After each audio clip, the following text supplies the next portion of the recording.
السلام علیکم ناظرین سلطان رکن الدین بیبرس نے صلیبیوں کی درخواست منظور کرتے ہوئے ان سرداروں کو حکم دیا کہ وہ قلعہ خالی کر کے سمندر کے راستے نکل جائیں، ان کا تعاقب نہیں کیا جائے گا۔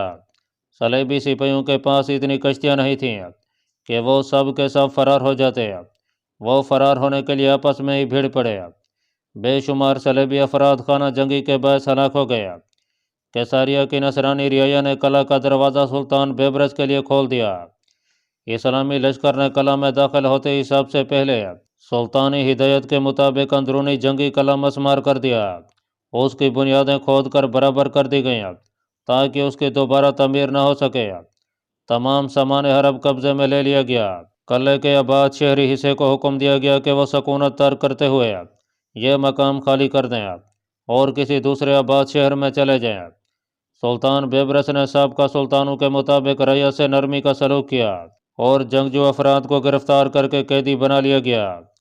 سلطان بیبرس نے اس قلعے کو تقسیر کر کے اس صلیبی زنجیر میں گہرا شگاف ڈال دیا تھا جو کہ صلیبی جنگجوؤں کی محافظ خیال کی جاتی تھی۔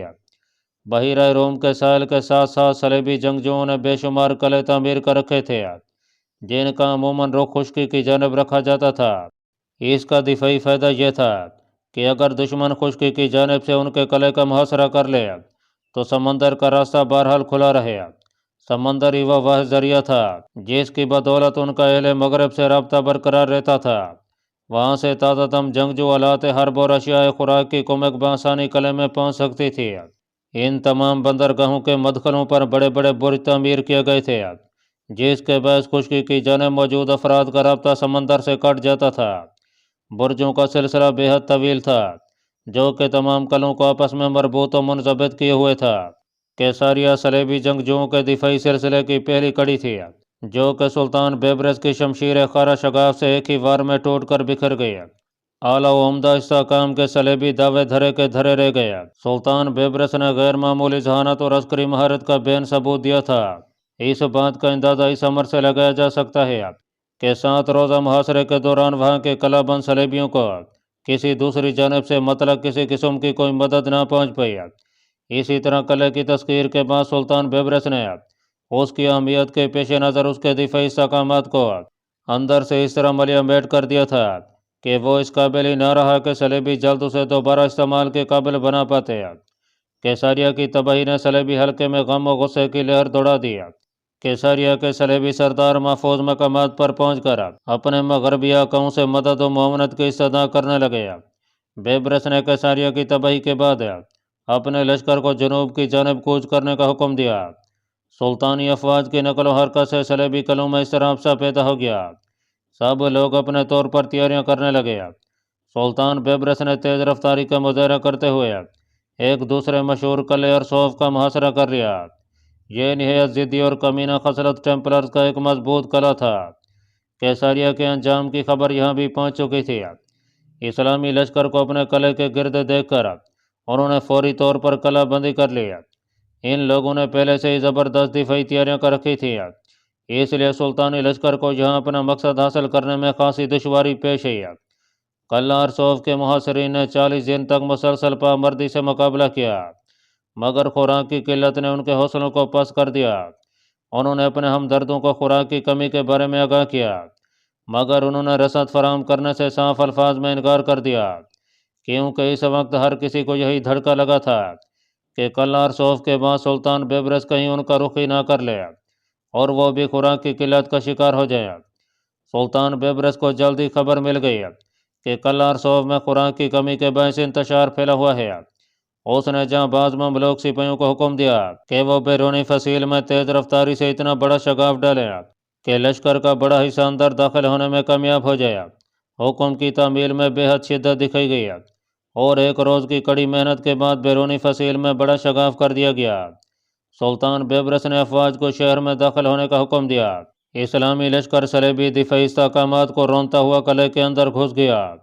صلیبی سپاہیوں کو جب اس جانب توجہ ہوئی تو دیر ہو چکی تھی۔ انہوں نے مقابلے کی بہتری کوشش کی مگر مجاہدین کا جذبہ انتہا درجوں کو چھو رہا تھا۔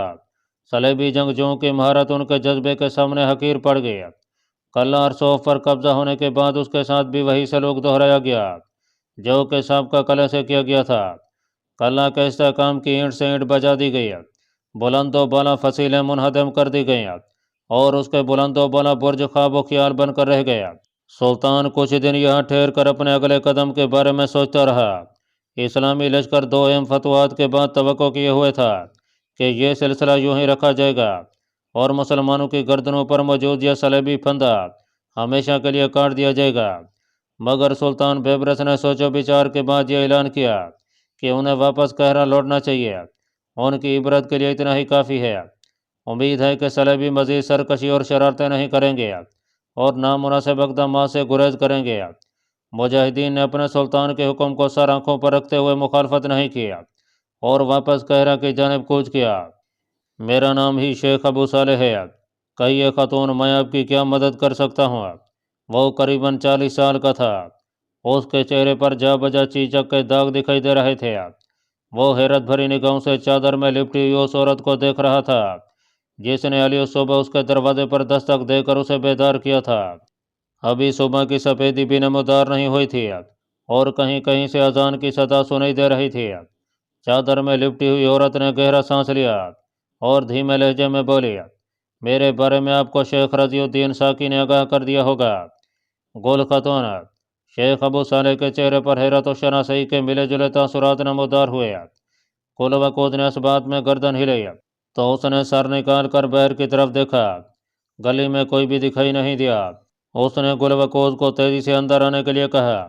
گل وقوز گھر میں داخل ہو گئی۔ وہ ایک چھوٹا سا مکان تھا جس میں ضروریات زندگی کی قریباً تمام اشیاء موجود تھیں۔ شیخ ابو صالح نے گل وقوز کو ایک جانب پڑی ہوئی تپائی پر بیٹھنے کے لیے کہا۔ گل وقوز خاموشی سے بیٹھ گئی۔ شیخ ابو صالح دوسرے کمرے میں چلا گیا۔ کچھ دیر بعد اس کی واپسی ہوئی۔ اس کے ہمراہ اس کی بیوی اور ایک چھوٹا بچہ تھا۔ شیخ ابو صالح نے اپنی بیوی سے گل وقوز کا تعارف کرایا کہ یہ اس کے عزیز دوست رضی الدین کے رشتہ دار ہے۔ چونکہ شیخ رضی الدین ان دونوں شہر سے باہر گیا ہے اس لیے یہ ان کے پاس چلی آئی ہے۔ شیخ ابو صالح کی بیوی نے گل وقوز کو گلے لگایا اور خیریت دریافت کی۔ رسمی امور کے بعد شیخ ابو صالح نے گل وقوز کی جانب توجہ دی۔ شیخ رضی الدین نے مجھے کڑی ہدایت کی تھی کہ اگر گل خاتون اس گھر تک چلی آئے تو سمجھ لینا کہ اسے کوئی خاص ضرورت اس گھر تک کھینچ لی ہے۔ میرا اب فرض بنتا ہے کہ آپ کی پوری مدد کروں۔ اب آپ بلا تکلف بیان کیجیے۔ غالباً آپ کی آمد کچھ ایسی ضرورت کی طرف اشارہ کر رہی ہے۔ ابو صالح، مجھے محفوظ انداز میں حماس سے باہر نکلنا ہے اور کم از کم شام کی سرحد تک سفر کے لیے زیادہ راہ بھی چاہیے۔ کیا تم مجھے یہ فراہم کر سکتے ہو؟ گل وقوز خشک لہجے میں بولی۔ اسی وقت شیخ ابو صالح نے حیرت سے پوچھا، میرے پاس وقت بے حد کم ہے اور میں سورج کی روشنی نمودار ہونے سے پہلے روانہ ہونا چاہتی ہوں۔ گل وقوز نے دو ٹوک انداز میں کہا، رقم کا تو میں بندوبست ابھی کر سکتا ہوں، مگر گھوڑا اور دیگر لوازمات کے لیے کم از کم دن کا پہلا پیر درکار ہوگا۔ شیخ ابو صالح نے دائیں بائیں جھانکتے ہوئے کہا، ٹھیک ہے، تم رقم میرے حوالے کر دو، باقی انتظام میں خود کر لوں گی، اور دوسرا مجھے صاف ستھرا لباس اور برقع بھی چاہیے۔ گل وقوز نے تحکمانہ انداز میں کہا تو ابو صالح کی بیوی کے چہرے پر ناگواری سی پھیل گئی۔ گل خاتون، میرا شوہر رضی الدین کا دوست ضرور ہے، اس کا غلام نہیں۔ تم ایسا ہی تکمیز سلوک کر رہی ہو جیسے ہم لوگوں نے تمہارا کوئی قرض چکانا ہو۔ کان کھول کر سن لو، تمہیں لباس اور برقع وغیرہ کوئی نہیں مل سکتا۔ چند سکے لو اور اپنا رستہ ناپو۔ اس کی بات پر گل وقوز کا چہرہ بگڑنے لگا۔ قریب تھا کہ اس کا ہاتھ اٹھ جاتا کہ شیخ ابو صالح نے بگڑتی ہوئی صورتحال کو بھانپ کر تیزی سے کہا، بیگم گھر مہمان سے ایسا سلوک نہیں کرتے، وہ ہمارے محسن کی رشتہ دار ہے۔ شیخ ابو صالح کی مداخلت کے باعث گل وقوز تھم سی گئی۔ شیخ ابو صالح کی بیوی ناک بون چڑھاتی ہوئی دوسرے کمرے میں چلی گئی۔ گل خاتون، آپ یہیں ٹھہریے، میں ابھی آتا ہوں۔ شیخ ابو صالح نے تیزی سے کہا اور اس کے پیچھے کمرے میں چلا گیا۔ کچھ دیر بعد جب اس کی واپسی ہوئی تو اس کے ہاتھ میں ایک لباس اور پرانا سا سفید برقع اور سیکوں کی تھیلی تھی۔ اس کا سیتا ہوا چہرہ ظاہر کر رہا تھا کہ یہ سب چیزیں حاصل کرنے کے لیے اسے خاصی تگ و دو کرنا پڑی ہے۔ گل وقوز نے زنان خانے کے ایک حصے میں جا کر لباس بدلا اور برقع اوڑھ کر باہر نکلی۔ اس نئے لباس میں وہ کافی حد تک بدل گئی تھی۔ زنانہ لباس کسی قدر کھلا اور ڈھیلا تھا جس کے باعث گل وکوز کو اپنا وجود بھاری سا محسوس ہوا۔ حیت کی یہ تبدیلی اس کے لیے حفاظت کا سامان تھی۔ اسے بخوبی معلوم تھا کہ اس کی تلاش کا سلسلہ کچھ ہی دیر میں شروع ہو جائے گا اور سب سے پہلے شہر سے باہر جانے والے راستوں پر سپاہی پہنچیں گے۔ وہ زیادہ دیر نہیں کرنا چاہتی تھی مگر حالات اس کے قابو میں نہیں تھے۔ گل وکوز نے شیخ ابو صالح کا شکریہ ادا کیا اور اسے تنبیہ کی کہ وہ اپنی بیوی پر قابو رکھنا سیکھے، کہیں ایسا نہ ہو کہ کسی کے ہاتھوں سے کوئی نقصان پہنچ جائے۔ شیخ ابو صالح نے وعدہ کیا۔ گل وکوز وہاں مزید نہیں رکی اور اس سرائے کی جانب بڑھ گئی جہاں سے قافلے تیار ہو کر دوسرے شہروں میں پہنچتے تھے۔ شیخ ابو صالح فدائی تو نہیں تھا مگر اس کے کئی معاملات فدائیوں کے دم سے پورے ہوتے تھے، اس لیے وہ بلا تردد فدائیوں کی مدد کرتا رہتا۔ یہی وجہ تھی کہ اس کی حیثیت کبھی بھی منکشف نہیں ہو سکی۔ اسے یہ معلوم ہو چکا تھا کہ گل وکوز بھی ایک فدائیہ ہے جو کہ اپنا کوئی خاص کام کر کے وہاں سے روانہ ہو رہی تھی، مگر اسے اس بات سے کوئی سروکار نہیں تھا کہ وہ یہاں کیا گل کھلا کر جا رہی ہے۔ اس کی بیوی اپنے شوہر کی اس دوہری شخصیت سے قطعی اللہ علم تھی، ورنہ گل وکوز الجھنے کی کوشش نہ کرتی۔ گل وکوز کی یہی کوشش تھی کہ کسی بھی طریقے سے حماد سے دور پہنچ جائے۔ اس کے پاس تمام شہروں میں موجود فدائیوں کے رابطے تھے۔ پہلے اس کے ذہن میں یہ خیال آیا تھا کہ حماد کے فدائیوں سے مدد حاصل کی جائے، مگر یہ خاصا پرخطر تھا کیونکہ اس کی شناخت بآسانی ہو سکتی تھی۔ وہ شامی افراد کے درمیان رہتے ہوئے بھی ان سے الگ تھی۔ وہ خاص تتریوں نسل تھی، یہی بات اس کے لیے نقصان دہ تھی۔ ناظرین، شیخ کبیر الدین کو جب ہلاکو خان کی موت کی خبر ملی تو وہ فرط مسرت سے نچنے لگا۔ یہ خبر شیخ رضی الدین ساکی نے اسے سنائی تھی جو کہ مرغہ سے تیز رفتاری کے ساتھ سفر کرتا ہوا قلعہ بنیاس پہنچا تھا۔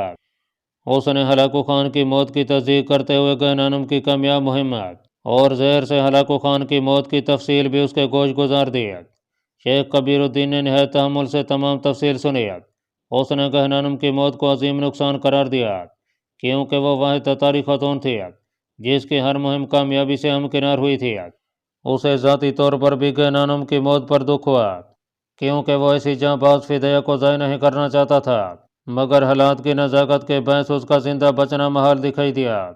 اس نے گہنانم کے معاملے کو نظر انداز کرتے ہوئے ہلاکو خان کی موت کی خوشی میں ایک بڑا جشن منانے کا اعلان کیا اور قید خانوں میں موجود تمام قیدیوں کو آزاد کرنے کا اعلان کیا۔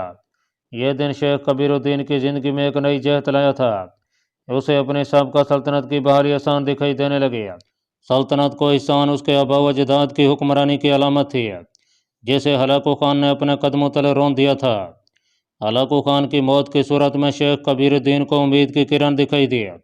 وہ لمحہ دور نہیں تھا جب وہ تمکنت کے ساتھ دوبارہ کلال موت کے تخت پر بیٹھے گا اور شام سے لے کر کوہ قفقاز تک فدائیوں کی سلطنت ہوگی۔ اس کے چہرے کی دمک نے تمام فدائیوں کے حوصلے بلند کر دیے تھے۔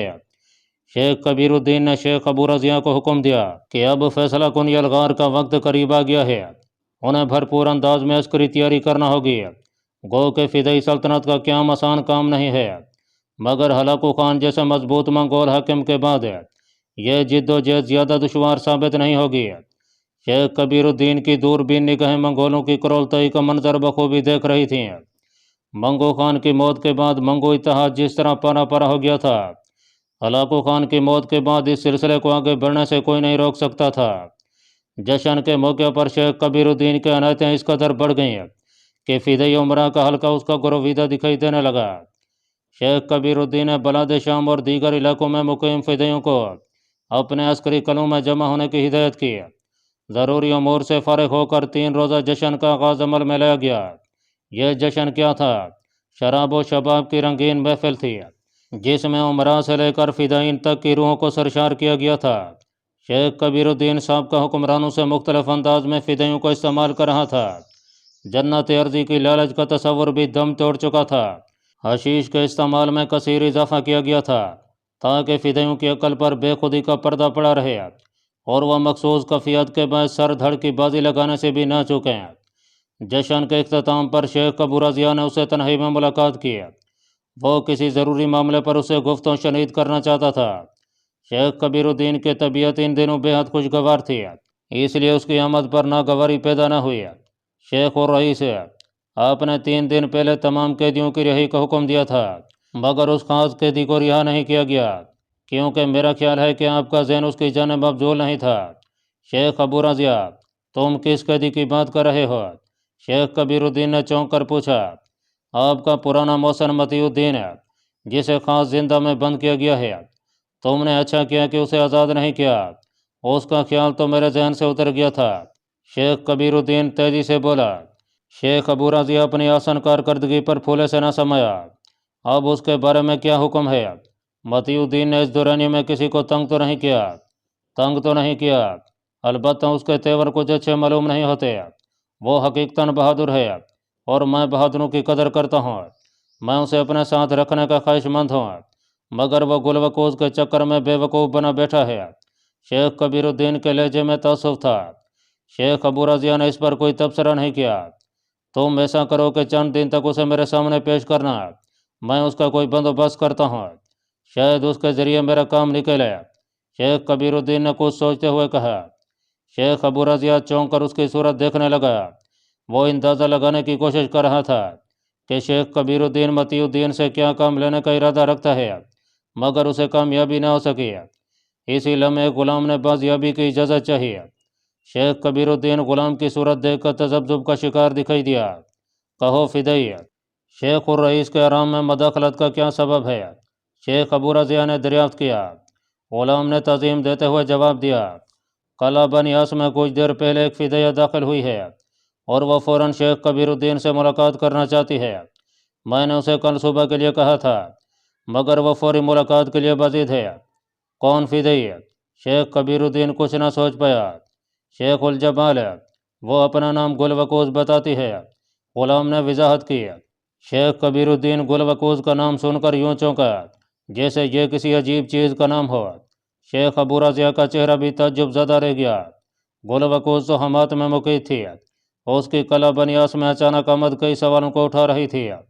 شیخ کبیر الدین نے کچھ لمحے سوچنے کے بعد غلام کو حکم دیا کہ وہ اسے مہمان خانے میں ٹھہرائے۔ اس سے ملاقات کل صبح ہی ہو سکے گی، کیونکہ میں اس وقت آرام کرنا چاہتا ہوں۔ غلام شیخ الرئیس کا حکم سن کر خاموشی سے لوٹ گیا۔ شیخ ابو رضیہ کچھ کہنا چاہتا تھا، مگر شیخ کبیر الدین نے اسے خاموش رہنے کا اشارہ کیا۔ صورتحال کسی قدر تبدیل ہو گئی ہے، لہذا فوری طور پر گل وقوز کو قلعہ مسیح میں روانہ کر دو۔ میں نہیں چاہتا کہ متی الدین کی موجودگی میں وہ یہاں مقیم رہے۔ میں جلد ہی کوشش کروں گا کہ متی الدین کو یہاں سے روانہ کر دیا جائے یا اسے کسی دوسرے قلعے میں منتقل کر دیا جائے۔ اس کام کے بعد گل وقوز کو واپس اس قلعہ میں بلا لیا جائے گا۔ فی الوقت تم اپنے تئیں گل وقوز سے مل کر حماد کی صورتحال معلوم کر لو اور شیخ الساقی کو اس کے ساتھ لگا دو تاکہ وہ اچھی طرح اس معاملے کی تسلی کر لے۔ شیخ کبیر الدین کی بات سن کر شیخ ابو رضیہ نے اس بات میں سر ہلایا تو شیخ الرئیس نے اسے جانے کا اشارہ کیا۔ وہ تنہائی میں حالات کا تجزیہ کرنا چاہتا تھا کہ گل وقوز کی ناگہانی آمد کو کس خانے میں جگہ دی جائے۔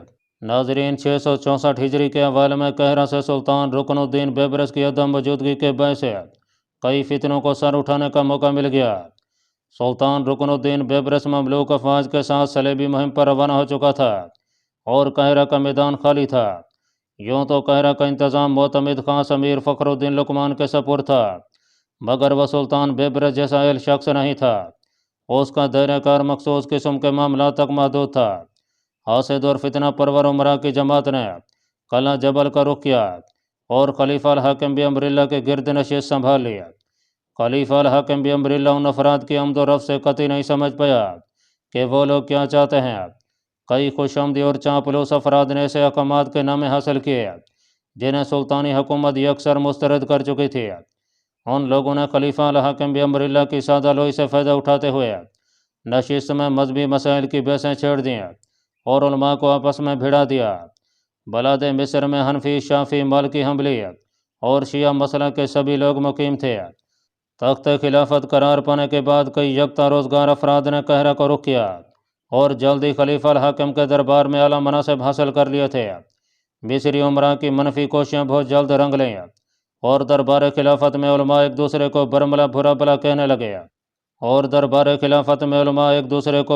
برا بھلا کہنے لگے۔ یہ نہایت نازک صورتحال تھی۔ خلیفہ الحاکم بامر اللہ نے مذہبی بحث چھیڑنے کی اجازت تو دی تھی، مگر وہ اس کے انجام سے بخوبی واقف نہیں تھا۔ قریب تھا کہ علماء دست و گریباں ہو جاتے کہ الحاکم بن امر اللہ نے سختی سے مسلک کی بیس کو ممنوع قرار دیا۔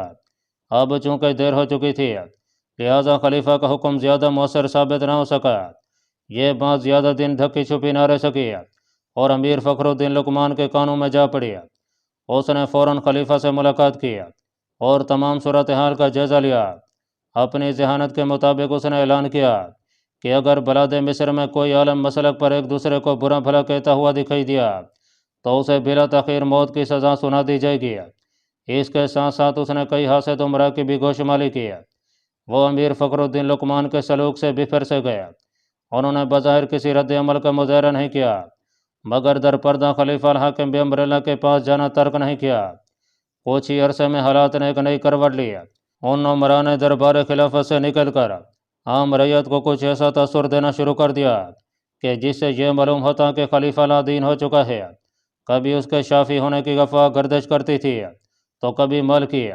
وہ جس مسلک کو اختیار کرتا اس میں خوشی منائی جاتی اور جب وہ مسلک ترک کر کے دوسرے مسلک میں داخل ہو جاتا تو پہلے مسلک کے لوگ اس کی روش کو منافقت قرار دینے لگے۔